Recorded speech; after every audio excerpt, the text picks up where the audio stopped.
हम सभी इस कथन से पूर्णतः सहमत होंगे कि पैसा हमारे परिवार की दैनिक आवश्यकताओं की पूर्ति के लिए अत्यंत आवश्यक है, चाहे वो शहरी क्षेत्र हो अथवा ग्रामीण क्षेत्र। आज बढ़ती आवश्यकताएं तथा महंगाई के इस दौर में प्रत्येक व्यक्ति अपनी वित्तीय व्यवस्था के संतुलन को बनाए रखने में जी तोड़ मेहनत कर रहा है। इस संतुलन को बनाए रखने के लिए घरेलू बचत बहुत आवश्यक है। मनुष्य का जीवन उतार चढ़ावों से परिपूर्ण होता है। यह आवश्यक नहीं कि करोड़पति व्यक्ति हमेशा ही एक समान बना रहेगा। इन परिस्थितियों में बचत तथा अपने खर्चों को बुद्धिमत्ता रूप से प्लानिंग ही हमारे भविष्य को सुरक्षित रखने में सहायक होती है। वास्तविक रूप से महिलाओं द्वारा की गई छोटी छोटी बचत भी आमदनी का ही एक प्रतिरूप है। थोड़ी सी सावधानी, विवेक तथा अनावश्यक खर्चों में नियंत्रण से हम सभी सूक्ष्म बचत को एक बड़ी राशि के रूप में बनाने में सफल हो सकते हैं। तो बहनों, आज हम बात करने जा रहे हैं कि क्या है बचत तथा क्यों है जरूरी बचत के तरीकों पर विचार करना। अपने घर के खर्चों को अपनी आमदनी के अनुसार इस प्रकार कुशलता से चलाना जिससे भविष्य के लिए कुछ बचत भी की जा सके, प्रत्येक महिलाओं को आना चाहिए। इसी को बजट कहते हैं। बजट एक योजनाबद्ध लिखित व्यवस्था है जो आपको अपने मासिक खर्च तथा बचत का प्रारूप बनाने में सहायता करता है। आप सभी ने सुना होगा हमारे देश के बजट के बारे में। उसी प्रकार हमारे घर का बजट भी बनाना अत्यंत आवश्यक है। एक घरेलू बजट कैसे बनाया जाए, उसमें कौन कौन से मुख्य बिंदुओं को ध्यान में रखा जाए, इन सब के बारे में हम आज विस्तृत रूप से जानेंगे। घरेलू बजट तैयार करने के लिए सबसे पूर्व आप अपनी आय की गणना करें। इसके लिए प्रत्येक माह अपने सभी स्रोतों से आप कितनी आय प्राप्त करते हैं इसका ब्यौरा लिखें। इसके अंतर्गत यदि आप नौकरी पेशा हैं तो प्राप्त आय, यदि आपके पास परिवर्तनीय आय है तो पिछले वर्ष में अपने पास सबसे कम कमाई वाले महीने की आय को आधार मानकर अपने बजट की प्लानिंग करें। जब आप अपनी कुल आय का निर्धारण कर लें तो दूसरा और महत्वपूर्ण कदम है अपने मासिक खर्चों की सूची बनाएं। प्रत्येक माह के दौरान होने वाले घरेलू खर्च जैसे किराने का सामान, परिवहन लागत, छात्रों की फीस, मनोरंजन, गृह ऋण अथवा किराया, बिजली, पानी, अन्य टैक्स, अन्य भुगतान जैसे इंश्योरेंस, बंधक या कोई ईएमआई, यात्रा, कपड़ा, सब्जी, फल, दवाइयाँ, अस्पताल आदि सभी खर्चों को पहचान करने के लिए अपने पिछले 3 माह के खर्चों का विवरण प्राप्त करें। अपने पिछले माह के खर्चों से आपको अपने घरेलू खर्चों का एक विस्तृत लेखा जोखा प्राप्त करने में सहायता मिलेगी। अब जब आप अपनी आय की गणना कर चुकी हैं तथा अपने खर्चों का विस्तृत लेखा जोखा प्राप्त कर चुकी हैं तो तीसरा कार्य है निश्चित और परिवर्तनीय खर्चों का निर्धारण।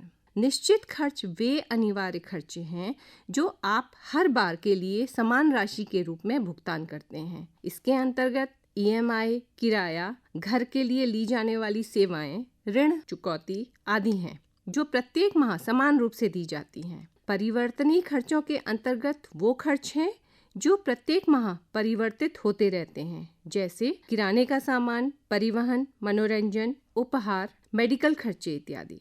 इन सब के अतिरिक्त एक अन्य श्रेणी है जिसमें आकस्मिक खर्चे आते हैं। इसको भी बजट बनाते समय अवश्य ध्यान में रखना चाहिए। जब आपके खर्चों का आकलन हो जाए तो अब यह देखना है कि क्या हमारे खर्च हमारी आय से अधिक हैं। यदि हाँ, तो अब यह बहुत महत्वपूर्ण हो जाता है कि हमें बहुत ध्यान देने की आवश्यकता है कि हम अपना बजट बनाकर अपने आय व्यय को सुनियोजित प्लानिंग करें। यदि आपकी आय आपके खर्चों से अधिक है तो आप अपने बजट के क्षेत्रों जैसे सेवानिवृत्ति बचत या कर्ज भुगतान करने के लिए अधिक धन लगा सकते हैं।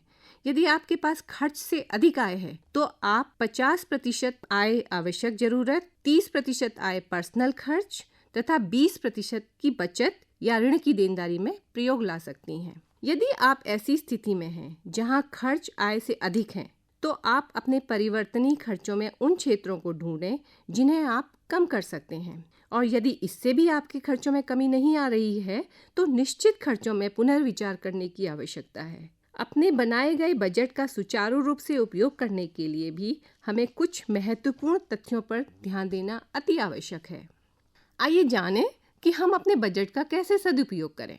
बहनों, अपने बजट निर्धारण के बाद प्रत्येक श्रेणी में अपने खर्चों पर ध्यान देना जारी रखना चाहिए। मासिक खर्चों का एक लेखा जोखा रखें जो अंत में आपको अनावश्यक खर्चों को पहचानने में सहायक होंगे। यदि अपने विभिन्न श्रेणी को खर्चों के अनुसार ध्यान देना संभव नहीं हो पा रहा है तो लिफाफा प्रणाली को अपनाना भी लाभदायक हो सकता है, जिसके अंतर्गत अलग अलग श्रेणियों के लिए अलग अलग लिफाफों में खर्च करने के लिए नकद विभाजित करके रखते हैं तथा जब लिफाफे की राशि समाप्त हो जाए तो आपको उस विशेष श्रेणी में खर्च बंद करना पड़ता है।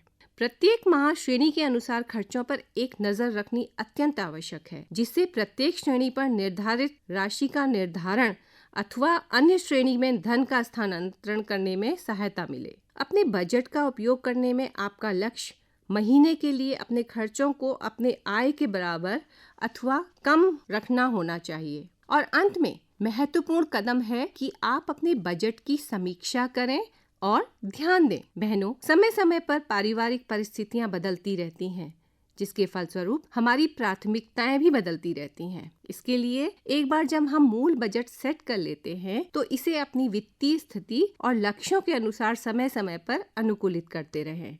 एक बार जब आपका खर्च आपकी आय से कम हो जाता है तो अपना खर्च बढ़ाने से पहले बचत लक्ष्यों के लिए बजट बनाएं। हमेशा आकस्मिक खर्चों जैसे कार मरम्मत, विवाह, शादी, चिकित्सा, आकस्मिक यात्राएं आदि के लिए तैयार एवं प्लानिंग रखें, जिससे ऋण लेने से बचा जा सके। हर महीने कुछ पैसे आवश्यक रूप से बचाएं। तो बहनों, आज बजट बनाना कहना और वास्तविक रूप से बनाकर उस पर टिके रहना एक महत्वपूर्ण कार्य है। बजट तभी काम करता है जब आप अपनी आय और खर्च दोनों के प्रति ईमानदार हों। एक प्रभावी बजट बनाने के लिए आपको अपनी कमाई और खर्च करने की आदतों के बारे में विस्तृत और सटीक जानकारी के साथ साथ काम करने के लिए तैयार रहना चाहिए। मनुष्य का जीवन उतार चढ़ावों से परिपूर्ण होता है। सुख और दुख जीवन के दो महत्वपूर्ण अंग हैं, जिससे प्रत्येक व्यक्ति को अपने जीवन में सामना करना ही पड़ता है। इन परिस्थितियों में मनुष्य की बचत अथवा संचय की प्रवृत्ति उसे उन कठिन समय में सहायता प्रदान करती है। वास्तविक रूप में बचत आमदनी का ही एक रूप है। प्रत्येक महिला, चाहे वो शहरी क्षेत्र से हो अथवा ग्रामीण क्षेत्रों से,